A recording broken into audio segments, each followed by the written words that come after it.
Welcome back to Family Tutorials. After understanding the mechanism of pre-renal ARF, now we're gonna understand the mechanism or pathogenesis of intrinsic ARF, also known as intra-renal ARF. Now we have already understood the basic concept of intrinsic ARF. In this case, there is some damage to the kidney architecture. Okay, so there is direct damage to the nephron. Now any part of the nephron can be affected. So that can be renal tubules, that can be glomeruli, that can be renal interstitium or renal vasculature. Now the most commonly involved part, that is the renal tubules, and related condition is known as acute tubular necrosis. Remember that acute tubular necrosis is 80% of that of the acute intrinsic type of the ARF. So now we first understand the acute tubular necrosis.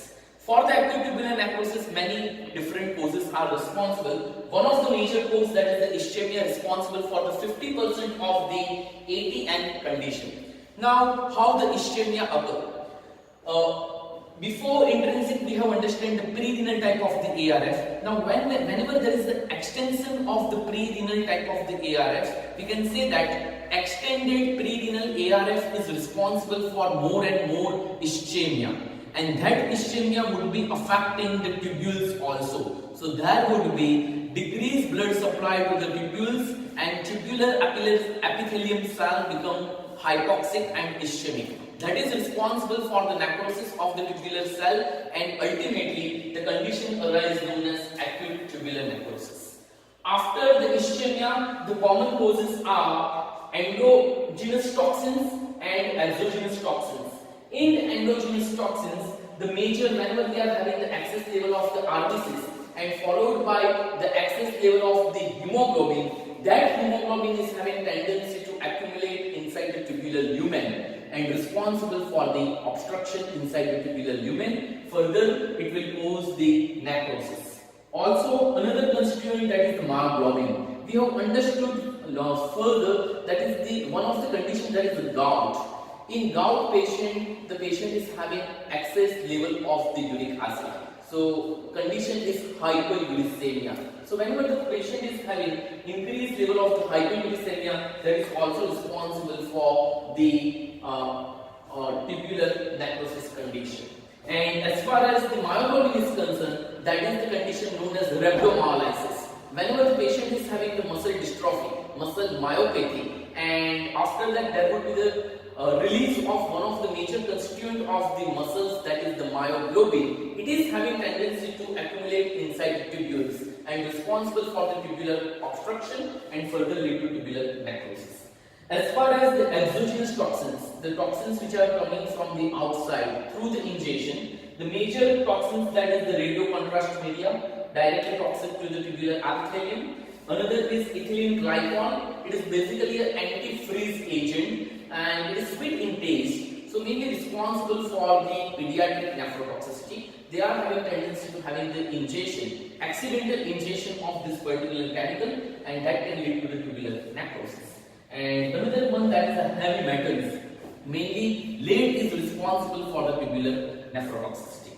Now, as we have understood the major three factors, that is ischemia, endogenous toxins and exogenous toxins, all these factors are responsible for the damage to the tubular epithelium.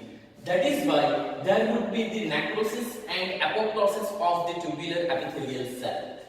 Whenever there is the necrotized cells of the tubules, it will eventually coming inside into the tubular lumen. So we can say that there is the slough off or slime off into the tubules. And this necrotized tissue is responsible for making the plug inside the tubules. So there will be the plugging, and that is responsible for the obstruction in the tubules, responsible for the backflow. The urine can't go smoothly inside the tubules, and there would be the backflow. In other words, we can say that there would be the resistance developed, and that resistance is responsible for decreasing the glomerular filtration. Glomerular filtration will not take easily, and that will eventually be responsible for decreasing the GFR. We know very well, whenever there is a decreased GFR, there are mainly two consequences. One is decreased urine output. In the case of intrinsic ARF, the type of decreased urine output, that is oliguric condition or that of the non-oliguric condition, and the patient is also suffering from the azotemia. Along with this, the extra clinical manifestations occur in the intrinsic ARS are mainly hyperkalemia and metabolic acidosis, as there would be the decreased secretion of the potassium and that of the acid into the tubules, and that is responsible for increased level of potassium and acid in the blood. So these are the other consequences in the case of intrinsic ARS, especially that of the acute tubular necrosis. The second type, which is commonly affect, that is glomerulonephritis. So after the tubules, the very common part getting affected, that is the glomerulus in the case of intrinsic ARS. Now this mechanism is basically antigen-antibody complex formation mostly, and that is responsible for the activation of the complementary system. Further, we are having the activation of the neutrophil and macrophage. Those are responsible for the release of lysosomal enzymes. These are the destructive enzymes, and they are mainly targeting the podocyte. Podocyte are the component cell of the glomerular wall, and the major function of the podocyte are restriction of the movement of big molecules, say for example protein. So there will be the inflammation over the podocyte, and that is why there will be the gradual loss of the podocyte cell, and that is responsible for decreasing the GFR.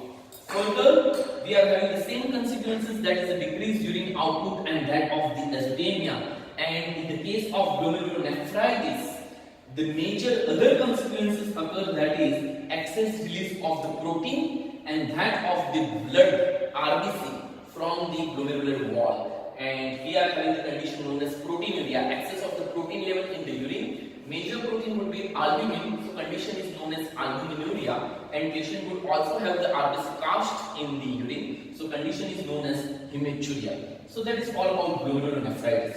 As we have already understood that glomerulonephritis, in this condition there will be the antigen-antibody complex formation, and they are mainly targeting the glomeruli. So antibody are specific towards the glomeruli and further the glomerular damage and inflammation. One of the condition I can give the example, that is the autoimmune reaction. This is condition, that is the SLE, stands for systemic lupus erythematosus. In this condition, autoantibodies are generated, and few of the autoantibodies are specifically targeting the glomeruli and responsible for the nephritis, and that condition is known as lupus nephritis. So in lupus nephritis condition also, we are having the clinical picture of like glomerulonephritis. And third common condition, that is the acute interstitial nephritis, abbreviated as AIN. Remember it well, it is basically a hypersensitivity reaction. So here we are having mainly eosinophil and neutrophil infiltration into the renal interstitium. And patient is mainly having the decreased GFR, that of the oliguria, non-oliguria stage, and patient is also having the azotemia, obviously.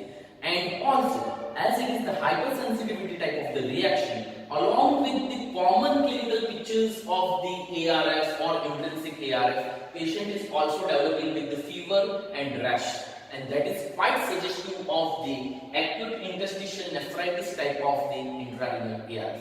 Mostly this condition is occurring due to few of the drug administration, maybe the chronic drug administration, or acute also, that is due to NSAID, non-steroidal anti-inflammatory drugs, even by the penicillin and diuretic.